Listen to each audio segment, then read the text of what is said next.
하나님의 말씀을 함께 보겠습니다. 사도행전 16장 1절에서 10절까지의 말씀을 함께 보겠습니다.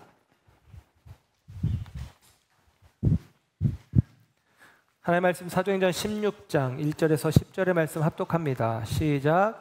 바울이 더베와 루스드라에도 이름에 거기 디모데라 하는 제자가 있으니 그 어머니는 믿는 유대 여자요 아버지는 헬라인이라. 디모데는 루스드라와 이고니온에 있는 형제들에게 칭찬받는 자니 바울이 그를 데리고 떠나고자 할새 그 지역에 있는 유대인으로 말미암아 그를 데려다가 할례를 행하니 이는 그 사람들이 그의 아버지는 헬라인인 줄 다 알미러라.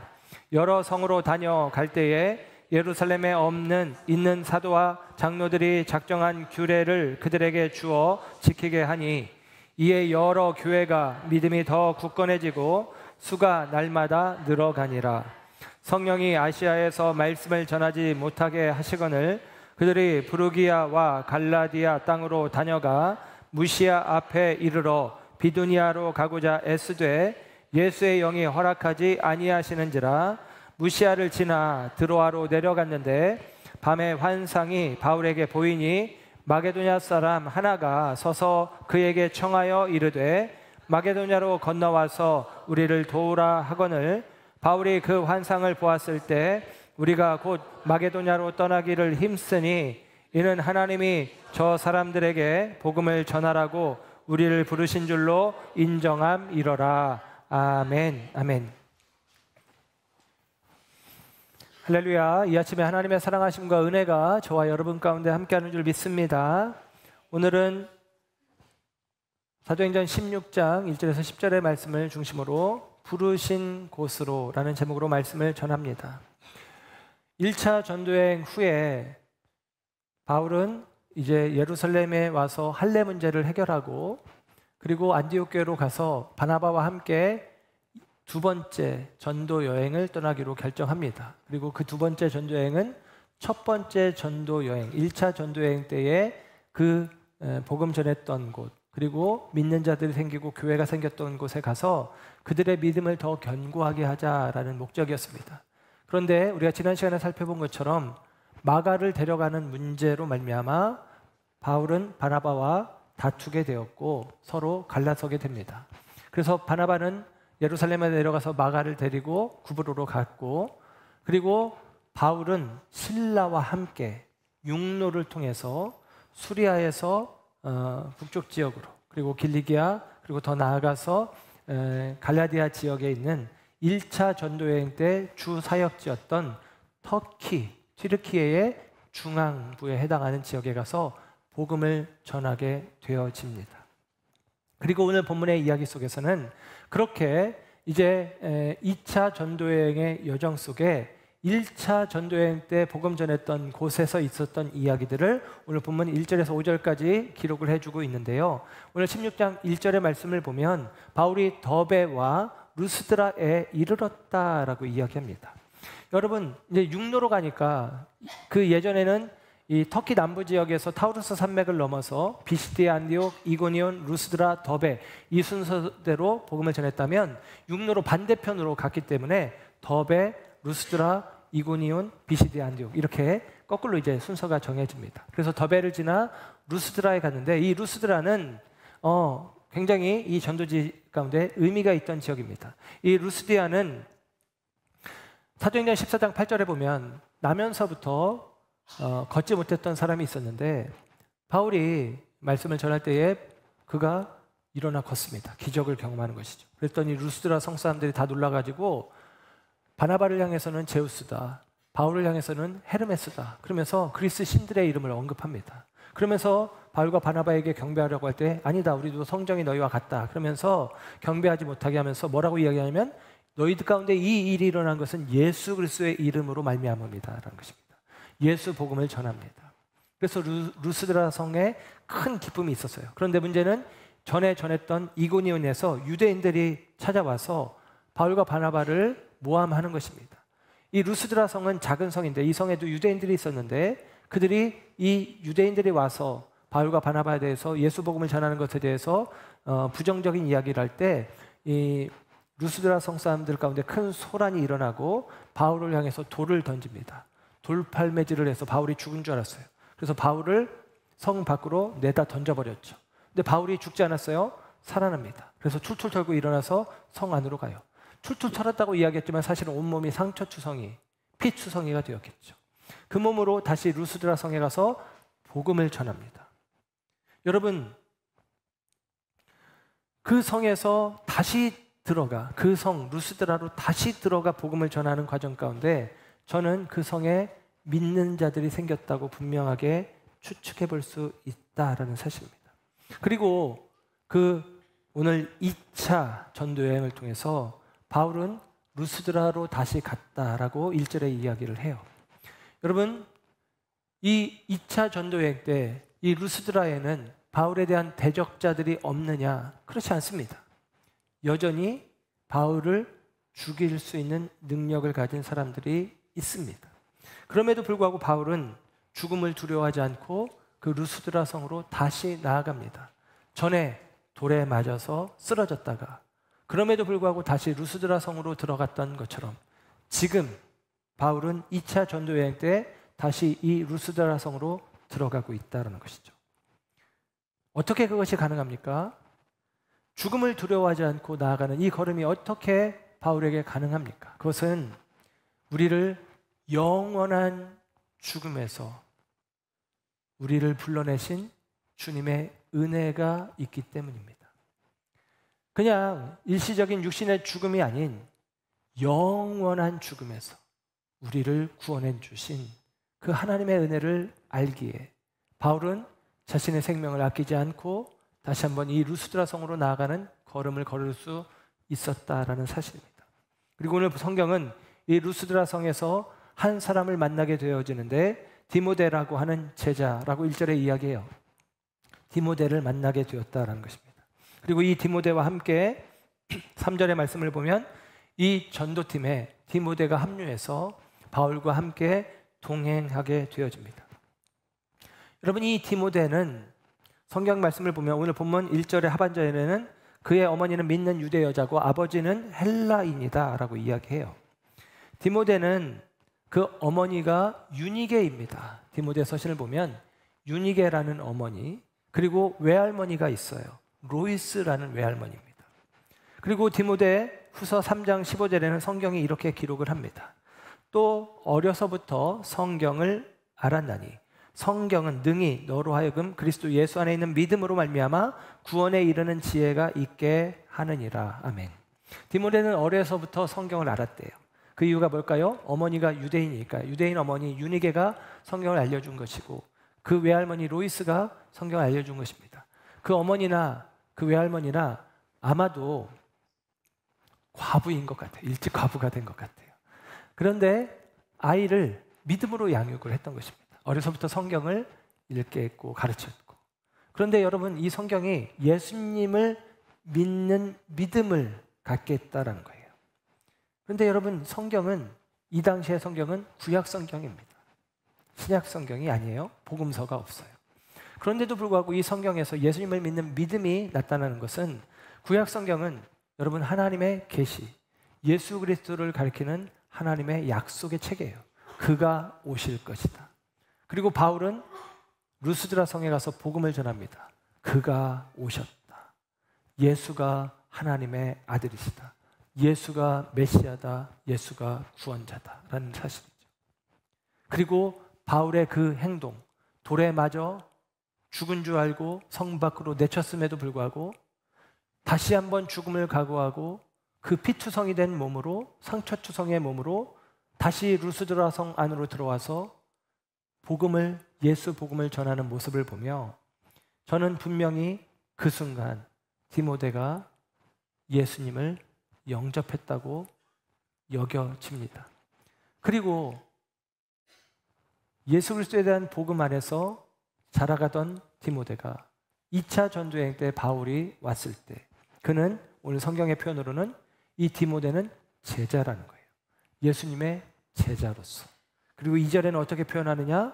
그가 루스드라와 이고니온에 있는 형제들에게 칭찬을 받았다라고 오늘 성경 2절은 이야기합니다. 여러분, 루스드라는 작은 동네예요. 이고니온은 꽤 큰 성읍입니다. 거리가 30km가 떨어져 있어요. 우리식으로 표현하면 오창에 있는 디모데라는 성도가, 이 디모데가 이때 나이가 18살 정도로 추정되거든요. 청소년이죠. 디모데라는 젊은 청년이 예수님을 얼마나 잘 믿는지 청주는 사실 10km만 가면 있는데 30km나 떨어져 있는 이고니온에 있는 그리스도인들도, 교회들도 와, 디모데 그 친구, 어린 친구가 믿음이 귀하지, 그 친구 그리스도를 향한 헌신된 마음이 있지, 그가 말씀을 사모함이 있지, 예를 들면 이렇게 칭찬을 받았다는 거예요. 여러분, 귀하죠. 그럼 그게 바로 디모데입니다. 그런데 여러분, 그 디모데가 바울의 전도팀에 합류하게 돼요. 오늘 보면 3절에 보면 바울이 그를 데리고 떠나고자 할세 그럽니다. 바울이 그를 데리고 떠나가려고 합니다. 바울은 여러분, 이 디모데를 만났을 때 얼마나 큰 위로를 받았을까요? 내가 1차 전도여행 때 돌에 맞아서 쓰러지고 죽어진 것 같고 상처투성이 피투성이가 되었지만 내가 그럼에도 불구하고 포기하지 않고 그 성에 가서 다시 예수 그리스도의 이름을 선포했을 때, 그때 내 수고가, 내 목숨을 건 복음 증거의 수고가 헛되지 않았구나 라는 증거가 바로 디모데라고 하는 사실입니다. 그리고 그 디모데와 함께 전도하려고 합니다. 그런데 오늘 재밌는 사건이 하나 기록되는데 3절의 말씀을 보면 디모데를 데리고 가려고 할 때 그에게 할례를 행했다라는 사실입니다. 여러분, 할례 문제는 이미 사도행전 15장에 예루살렘 공의회에서 할례는 행하지 않아도 된다라는 사도들의, 장로들의, 예루살렘 온교회 성도들의 인정을 받았어요. 할례는 구원과 상관이 없다라는 분명한 결정이 내려졌습니다. 그런데 재밌는 것은 오늘 바울은 디모데에게 할례를 행한다는 거예요. 디모데는 18살이 될 때까지, 원래는 유대인들은 난지 8일 만에 할례를 행하는데 그 아버지가 헬라인이어서 그런지 할례를 행하지 않고 있었습니다. 그런데 바울이 직접 할례를 행하는 거예요. 의사도 아니고 마취제도 없고 그리고 예리한 칼도 없기 때문에 여러분, 남성의 생식기 표피를 잘라내는 이 할례는 커다란 고통을 수반하게 됩니다. 그런데 그 일을 구원과도 상관없는데 굳이 행했다는 것입니다. 바울은 할례에 대해서 이런 생각을 갖고 있어요. 할례는 무익한 것으로 여깁니다. 고린도전서 7장 19절, 바울은 할례에 대해서 이런 인식을 갖고 있어요. 할례 받는 것도 아무것도 아니요 할례 받지 아니하는 것도 아무것도 아니로되. 할례 있어도 그만 없어도 그만, 그렇게 얘기해요. 갈라디아서 2장 3절, 그러나 나와 함께 있는 헬라인 디도라도 억지로 할례를 받게 아니하였으니. 디모데처럼 디도도 바울의 제자 중에 하나입니다. 그런데 디도에게는 할례를 행하지 못하겠단 말이에요. 그러면 모순이 생기잖아요. 디도한테는 너 할례 받으면 안 돼? 라고 하는 건데 디모데한테는 너 할례 받아야 돼? 라고 이야기하는 셈이니까 모순이 되고 충돌이 되는 것 같습니다. 로마서 2장 26절은 말합니다. 그런즉 무할례자가 율법의 제도를 지키면 그 무할례를 할례와 같이 여길 것이 아니냐.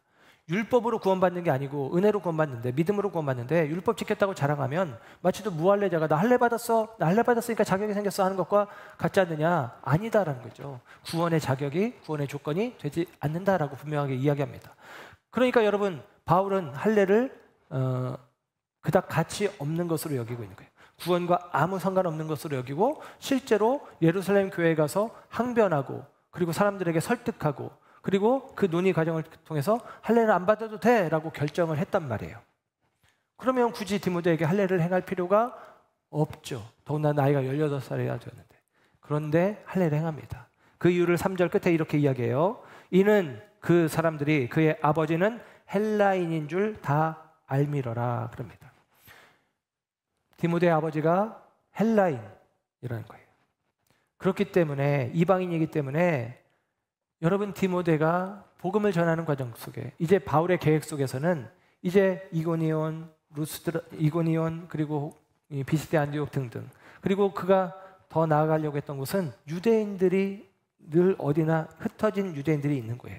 그러니까 복음을 전할 때 가장 효과적인 것은 아까 디모데가 어려서부터 성경을 알았고 그래서 예수님을 만났던 것처럼 성경을 아는 사람들, 곧 유대인들이, 구약 성경을 알고 있는 유대인들이, 율법을 알고 있는 유대인들이 복음 안에서 예수님을 쉽게 만나게 되어지는 것입니다.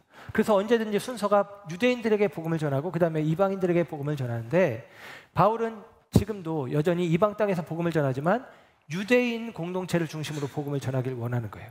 그러니까 이 디모데와 동행할 때 디모데가 할례받지 않은 것 때문에 복음 전하는 데 있어서 이방인인데 라는 유대인들의 불편함을 제거하기 위해서 할례를 행하고 있다라는 것입니다. 왜?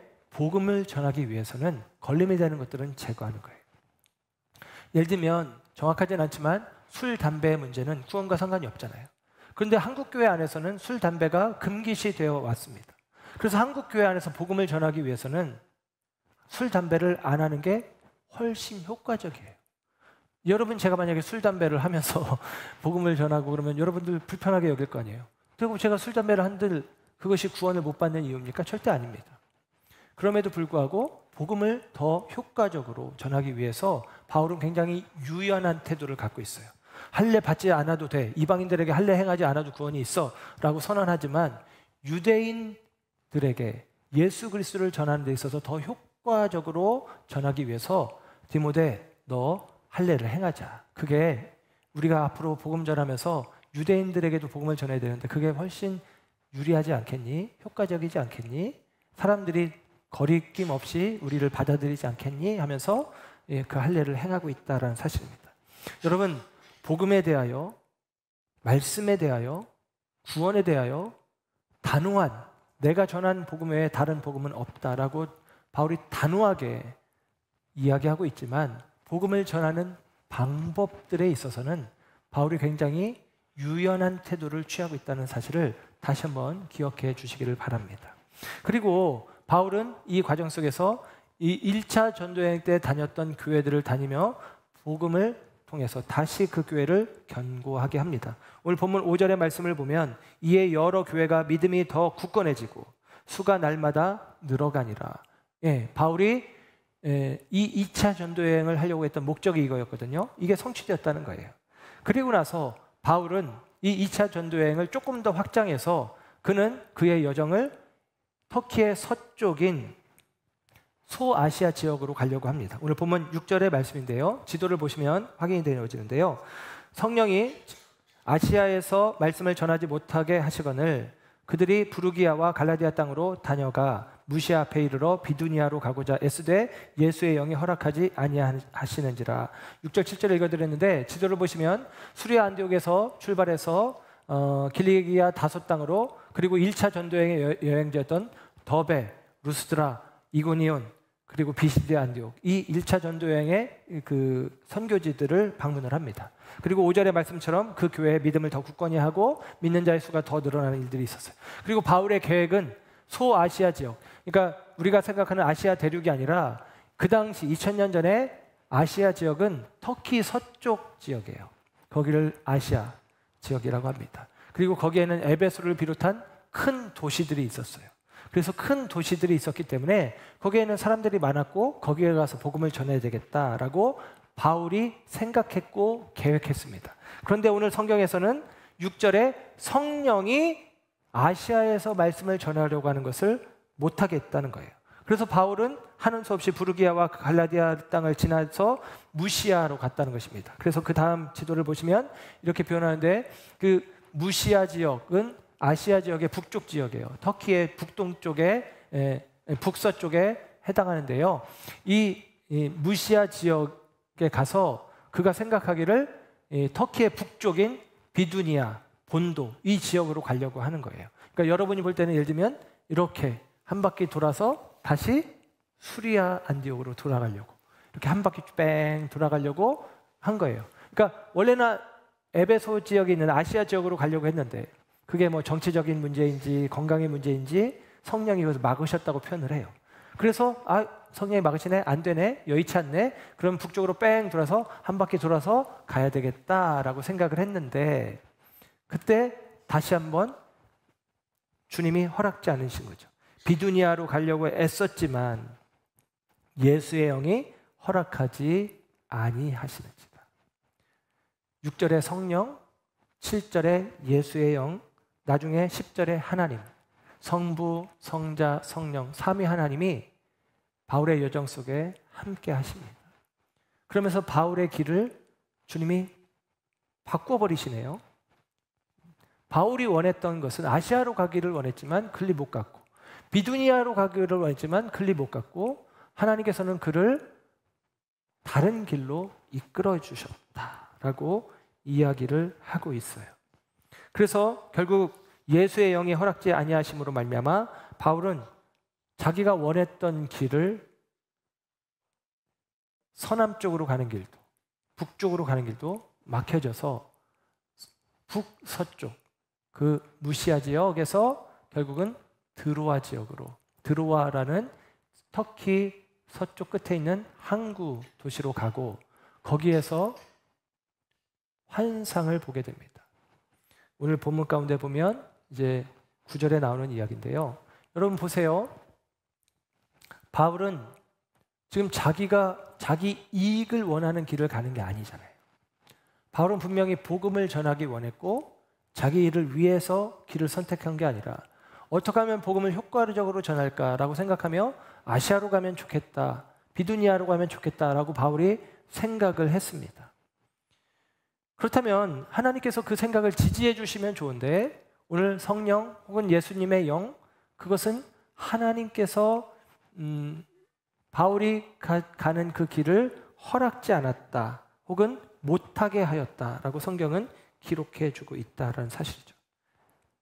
예수님의 영, 성령이 바울을 막았다라는 것이죠. 바울의 길을 막았다는 거예요. 여러분, 우리 가운데 이런 일들이 있을 수 있습니다. 우리가 주님을 위해서 어떤 계획을 세웠다 할지라도, 주님을 위해서 우리가 비전을 품었다 할지라도 때로는 주님이 그것을 허락지 않을 수 있다라는 사실입니다. 바울 일행이 가는 곳마다 믿음이 더 굳건해지고 구원받는 사람이 더해지는 이야기가 5절에 나왔어요. 바울이 가는 곳마다 잘 됐다고요. 그럼 바울이 계획하고 가는 길에 더 잘 될 거 아니에요? 그런데 주님이 막으셨다라는 것입니다. 그리고 오늘 9절에는 주님이 이끄시는 새로운 길을 보여줍니다. 9절이죠. 밤에 환상이 바울에게 보였으니 마게도냐 사람 하나가 서서 그에게 청하여 가로되 마게도냐로 건너와서 우리를 도우라 하거늘. 그럽니다. 밤에 바울이 환상을 보는데 마케도냐 사람, 그리스 북쪽 지역이 마케도냐예요. 그 마케도냐 사람, 아시아 사람이랑 유럽 사람이랑 생김새가 다를 테니까 생김새가 다른 어떤 사람이 와서 우리를 좀 도와라 하면서 이 미완료 시대로 되어 있거든요. 계속같이 와서 우리를 도우라, 와서 우리를 도우라, 와서 우리를 도우라 하는 거예요. 그 환상이 바울의 마음 가운데 깊이 남아있게 됩니다. 여기서 이 환상이라는 말이 헬란말로는 호라마라는 말인데요. 이 말이 영어 성경에 번역될 때는 비전이라고 번역됩니다. 우리 교회 이름이 비전이잖아요. 네, 환상, 계시, 묵시 이런 것입니다.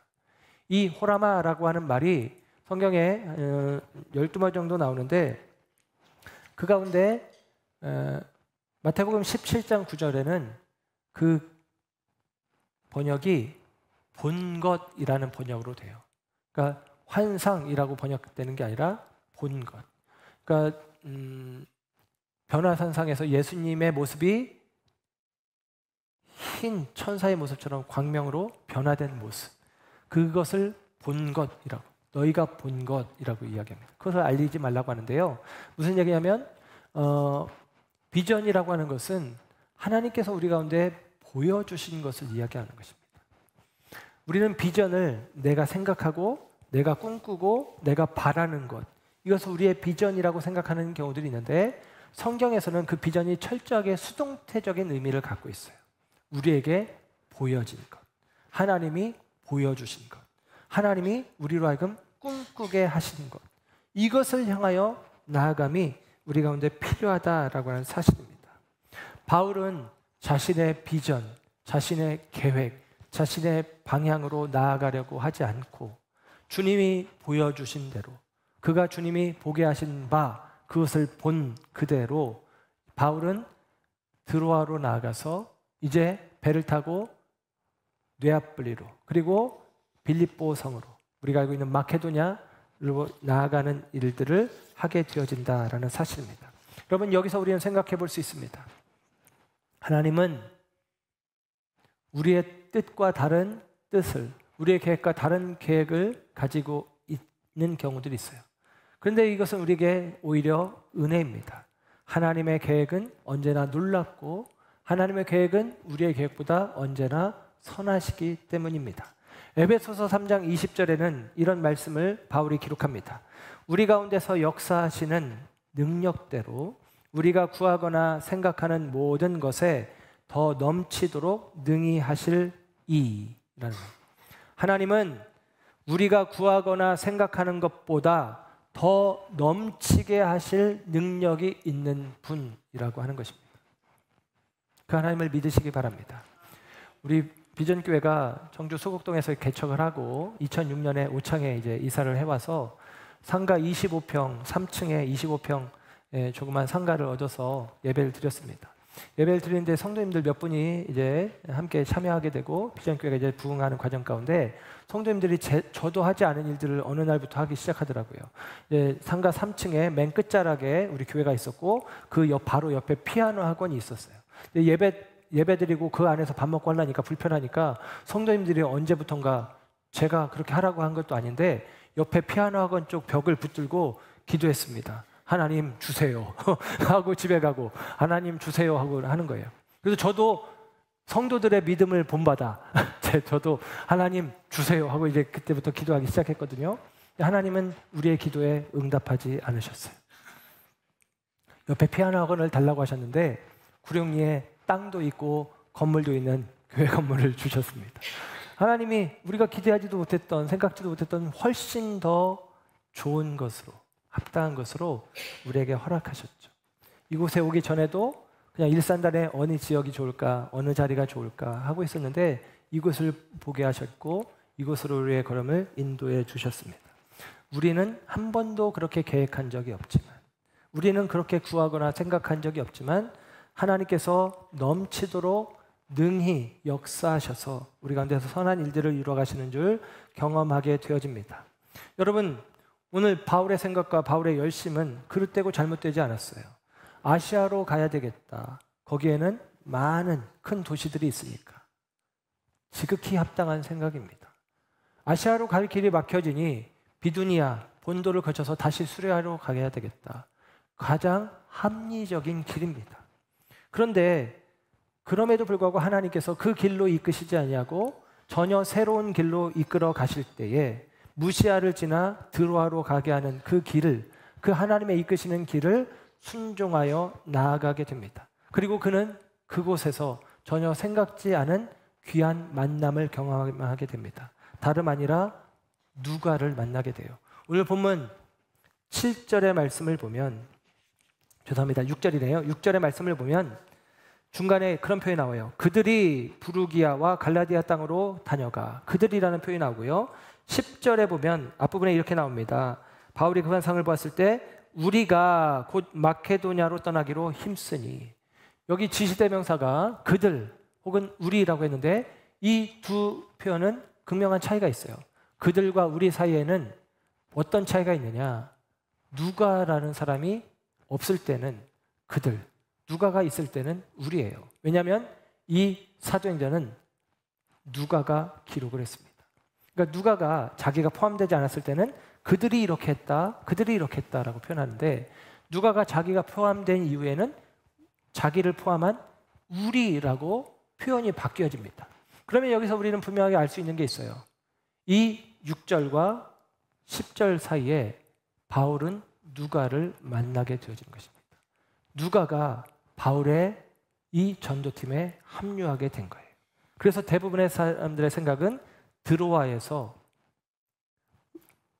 누가가 바울을 통해서 예수님을 영접하게 되고 이 누가가 바울의 전도팀에 합류하게 되었다라고 생각하게 됩니다. 골로새서 말씀을 보면 누가는 의사예요. 바울은 성경의 표현으로는 그가 늘 몸에 연약함이 있는 사람입니다. 그 몸의 가시가 어떤 질병인지 정확하지는 않지만 바울은 연약한 몸을 가지고 있었어요. 그렇다면 여러분 의사 누가가 바울과 함께할 때 바울은 얼마나 큰 도움을 받았겠습니까? 몸이 약한데 주치의가 생긴 거예요. 그러니 얼마나 귀한 은혜를 경험합니까? 의사 누가는 병약한 바울을 위한 하나님의 선물과 같습니다. 하나님은 바나바와 뜻이 갈라져서 홀로 이 육로를 따라 1차 전도 여행지를 갔을 때 자신의 이 1차 전도 여행에 그 험난했던 그리고 하나님을 향해서 헌신했던 시간들이 헛되지 않음을 디모데를 통해서 확인시켜 주시고, 바울은 자기의 길과 계획과 다른 하나님의 길을 순종하여 나아갈 때에 누가를 통해서 하나님의 예비하신 만남, 위로를 경험하게 하시는 것입니다. 그리고 이제 드로아에서 배를 타고 네아폴리 그리고 빌립보라는 성에 가서 자주장사 루디아, 다음 시간에 우리가 보겠지만 그 루디아의 섬김을 통해서 성숙한 교회 빌립보 교회가 세워지는 은혜를 경험하고, 그 유럽 지역으로, 곧 그 당시 정치 문화의 중심인 유럽에 그리스도의 복음이 전해지는 그와 같은 전환점을 맞이하게 되는 것입니다. 여러분, 하나님의 생각은, 하나님의 계획은, 하나님이 이끄시는 길은 우리의 생각과 계획과 길보다 선하심을 믿으시기 바랍니다. 이사야서 55장 8절 9절은 이렇게 기록합니다. 이는 내 생각이 너희의 생각과 다르며 내 길은 너희의 길과 다름이니라. 여호와의 말씀이니라.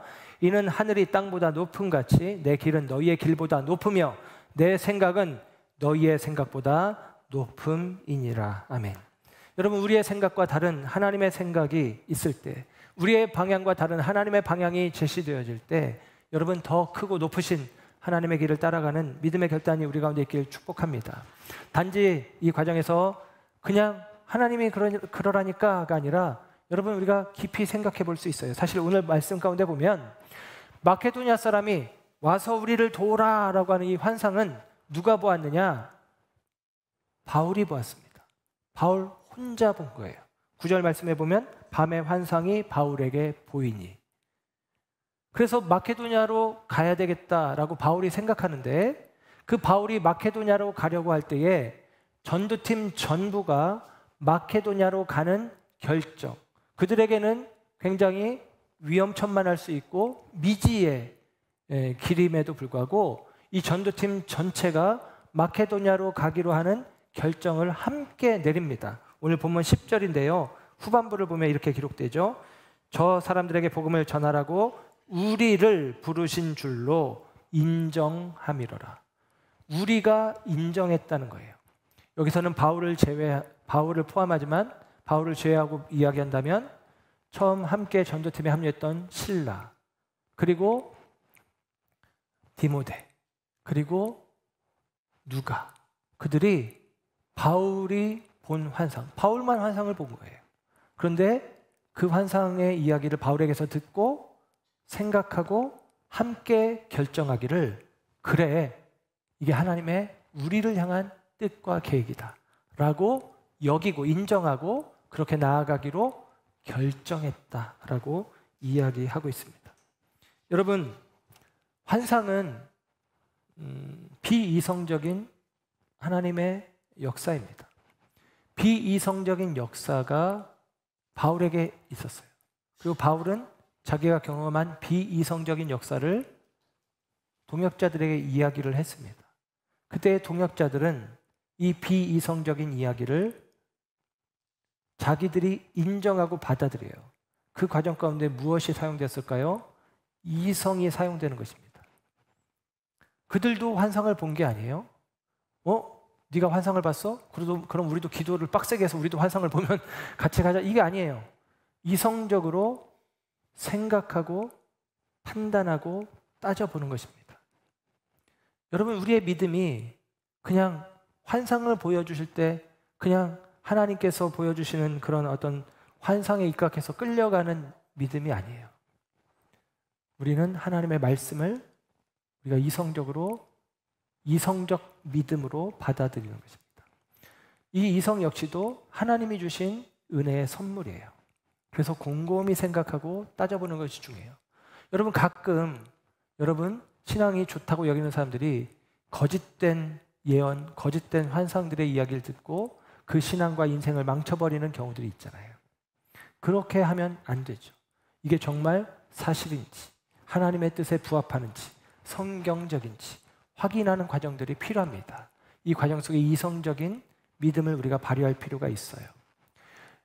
로마서 12장 1절 2절 말씀해 보면 우리가 하나님 앞에 영적인 예배를 드려야 된다라고 이야기해요. 그리고 예수님께서도 우리가 영과 진리로 예배해야 된다 이야기하는 장면이 있습니다. 그런데 이 우리가 드리는 영적인 예배, 바울이 로마서 12장 1절 2절에 우리의 삶으로 하나님 앞에 영적인 예배를 드려야 된다고 했을 때 이 영적이라고 하는 말이 헬란 말로는 로기컬이라는 말이 쓰여져요. 이 로기컬에서 우리가 연상할 수 있는 단어는 로고스라는 말입니다. 로고스라는 말은 뭐냐면 예수님이 말씀이 육신이 되어 말씀, 로고스가 사람이 되어서 우리 가운데 오셨다는 거예요. 그래서 하나님의 말씀을 로고스라고 이야기해요. 로고스. 근데 이 로고스라는 말이 이 로고스라는 헬란 말이 일반적으로 번역될 때는 성경에서 번역되는 말 말고 일반적인 세상에서 번역될 때는 뭐라고 번역되냐면 논리적인이라는 말이에요. 여러분 하나님의 말씀은 논리적인 말씀이 되어지는 것입니다. 하나님께서 우리 가운데 말씀하실 때에 비이성적인 그리고 그래서 비이성적인 이해도 안 되고 동의도 안 되지만 그냥 무조건 따라와 이런 식으로 우리에게 말씀하시지 않고 하나님의 말씀은 우리 가운데 논리적으로 주어진 말씀이에요. 그래서 너희가 드릴 영적 예배라는 말에서는 그 의미는 너희가 드릴 논리적인, 바꿔 말하면 합당한 예배다라고 이야기하는 거예요. 여러분 무엇이 합당하냐? 우리가 논리적인 믿음을 가지고 살펴보는 거예요. 바울은 비이성적인 하나님의 환상의 기적을 봅니다. 그리고 그것을 말했어요. 그리고 나서 바울의 동역자들은 그것을 논리적으로, 이성적으로 생각하고 따져봅니다. 그리고 결정했어요. 동의했어요. 인정했어요. 그리고 함께 하기로 하는 것입니다. 여러분 우리 교회도 아마도 그런 일들이 있겠죠. 제가 목회를 하면서 꿈꾸고 생각하고 우리 교회가 비전교회인 것처럼 우리를 향하신 하나님의 비전이 이것인 것 같습니다. 우리를 향하신 하나님의 계획이 이것인 것 같습니다. 라고 여러분에게 이야기할 때 여러분이 제가 하나님께로부터 받은 걸 여러분도 함께 받았습니까? 그것은 아니죠. 그럼에도 불구하고 여러분은 제가 어떤 이야기를 여러분들에게 했을 때 곰곰이 생각해보고 따져보아야 합니다. 그리고 이것이 합당한 것인지 논리적인 것인지 하나님이 주신 이성적 믿음으로 따져보는 것입니다. 그리고 그것이 합당하다고 여겨지면 오늘 본문처럼 인정하고 그 길에 동참하고 함께 하는 것이 필요해요. 그 과정을 통해서 이 전도 공동체는 유럽 전도라는 그 복음의 깃발을 이 유럽 땅에 그리고 그 시대의 중심인 로마로 끌고 가는 과정들을 이어내는 전환점에 그들이 서게 되어지는 것입니다. 저는 목사입니다. 저는 개인적으로 신앙생활을 하기도 하지만 목회적인 활동 속에 말씀을 연구하는 시간들을 갖고 그 말씀을 삶에 적용하는 일들을 조금 더 하는 것 같아요. 그리고 그 과정 속에서 저는 분명하게 하나님께서 우리 가운데 말씀하신 바, 요구하시는 바, 제시하신 바, 그 하나님의 뜻이 옳다라고 인정이 되어집니다. 무슨 얘기냐면 하나님께서 우리 가운데 우리가 원하는 길이 아닌 하나님의 길, 십자가의 길을 제시하십니다. 이성적으로 생각하면, 일반적인 이성으로 생각하면 그 십자가의 길은 피하는 것이 상책이고 외면하는 것이 지혜입니다. 그럼에도 불구하고 말씀 앞에서 또 그 말씀을 삶에 적용하는 삶의 원리 속에서 십자가의 길이, 십자가의 원리가 하나님이 세우신 지혜, 하나님이 세우신 계획이라는 사실을 인정하지 않을 수가 없습니다. 그 십자가의 길이 내가 생각했던 길과 다르고 내가 뜻했던 것과 기대했던 것과 다르다 하더라도 그 십자가의 길이 오히려 더 선하고 아름답고 생명된 길이라는 사실을 삶 속에서 경험하고 확인하게 됩니다. 그리고 여러분들에게 말씀 시간에 전하는 거예요. 여러분도 십자가의 길을 선택하시고 그 길을 함께 걸어가십시다. 그렇다면 여러분도 다시 한번 생각해 보아야 합니다. 이성적 믿음을 가지고 이게 맞나? 살피고 따지고 연구하고, 그리고 여러분 안에 믿음이 동의되는 믿음이 있다면, 그렇다면 그 길을 함께 가는 것입니다. 이것이 저와 여러분이 우리 가운데 하나님이 계획하신 일들을 함께 경험하고 그 계획하신 일들을 함께 감당하고, 그래야 해서 그 아름다운 헌신의 걸음들을 통해서 하나님의 나라를 세워가고 그리스도의 복음을 확장해 가시는 하나님의 계획에 저와 여러분들이 함께 참여하는 바가 되어진다라는 사실입니다. 오늘 말씀의 제목은 부르신 곳으로입니다. 그 앞에 저는 그런 제목을 더하길 원해요. 부르심을 따라 부르신 곳으로. 주님이 부르신 그 부르심을 따라 주님이 가라 하시고 보내신 그곳, 주님이 부르신 그곳으로 나아가는 믿음의 결단들이 저와 여러분 가운데 있어지기를 주님의 이름으로 축원합니다. 기도하겠습니다.